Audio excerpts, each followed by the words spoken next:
टीकमगढ़ जिले के बगास माता मंदिर के पास प्रशासनिक अमले द्वारा एक अतिक्रमण की कार्रवाई को अंजाम दिया गया है। इस कार्रवाई में खास बात यह है कि प्रशासनिक अमले द्वारा जिस आवास को जमींदोज किया गया है उसी घर की दो बेटियों के प्रदेश के मुखिया शिवराज सिंह चौहान द्वारा पग पूजन किए गए थे। आज उन्हीं दो बेटियों के घर को जमींदोज किया गया है। खास बात यह है कि यह किसी माननीय के कहने पर अतिक्रमण किया गया है। बगास माता मंदिर के पास हटाया गया अतिक्रमण किसी माननीय के कहने पर किया गया आवास को जमींदोज। जानकारी के मुताबिक बीते दिनों जिले के दौरे पर पहुंचे प्रदेश के मुखिया शिवराज सिंह चौहान एक और गरीबों को पट्टे वितरण कर भू आवासीय योजना का शुभारंभ कर गए थे। वहीं दूसरी ओर अब 8 दिनों के बीत जाने के बाद बगास माता मंदिर के पास प्रशासनिक अमले द्वारा अतिक्रमण हटाया गया।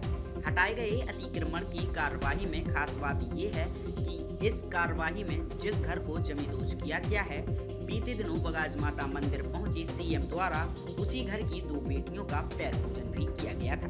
वहीं प्रशासन के अमले ने इन बेटियों के मकान को अवैध बताते हुए उनके सर से आवास की छत्र छाया को छीन लिया है। वहीं एक ओर प्रदेश सरकार गरीबों को घर देने की बात कहती है, तो वहीं दूसरी ओर शासन के कर्मचारियों द्वारा घर से बेघर किया जा रहा है। दरअसल जिस मकान का अतिक्रमण किया गया है उसे शासन द्वारा अवैध बताया जा रहा है, लेकिन अब इस मामले में एक और रोमांचक बात निकलकर सामने आ रही है। जिस मकान को अवैध बताकर जमींदोज किया गया है वह राजनीतिक विरोध के चलते किसी माननीय जी के कहने पर जमींदोज किया गया है। प्रदेश के मुखिया शिवराज सिंह चौहान द्वारा जिन बच्चियों के पैर पूजन कर उन्हें उपहार दिया गया था, वहीं किसी राजनीतिक माननीय द्वारा राजनीतिक विरोध के चलते उन बच्चियों के सर से आवास की छत्र छाया को छीन लिया गया है।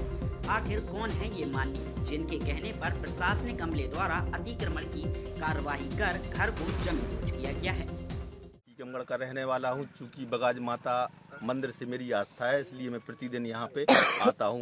और जिनका ये मकान है, किनका है? ये राजवेंद्र सिंह सोलंकी का मकान है। इनके पिताजी का देशपाल सिंह सोलंकी नाम है। क्या हो गया इनके मकान पर? मकान को कुछ नहीं हुआ, केवल राजनीतिक विरोध के कारण ये मकान गिराया गया है और इसमें किसी माननीय जी का बहुत बड़ा हाथ है। नियम अनुसार यह होता है कि यदि इनका मकान अतिक्रमण में था भी तो इनको 15 दिवसीय पहले नोटिस देना था। यदि शासन नोटिस देता तो उस संबंध में हम लोग माननीय उच्च न्यायालय में जाते, क्योंकि यहाँ टीकमगढ़ में तो कोई सुनने वाला है नहीं है। राजस्व के पूरे न्यायालय माननीय चला रहे हैं। राजस्व के पूरे न्यायालय माननीय जी के घर पे फैसले होते हैं। वो कहते हैं कि इसको तोड़ दो तो तोड़ दिया जाता है, वो कहते हैं इनको बचा रहने दो तो बचा दिया जाता है। नहीं तो जिनका ये मकान टूटा है उसको कोई नोटिस नहीं कोई भी नोटिस नहीं दिया गया है, ना कोई सूचना दी गई है। सुबह 9 बजे सीधी जेसीबी आके मकान तोड़ने लगी। उनके बीवी बच्चे सब घर में थे, जैसे तैसे बेचारे जान बचा के। आप मकान की स्थिति देख सकते हैं, पूरा मकान का सामान इसी में पड़ा हुआ है। सत्येंद्र सिंह सोलंकी।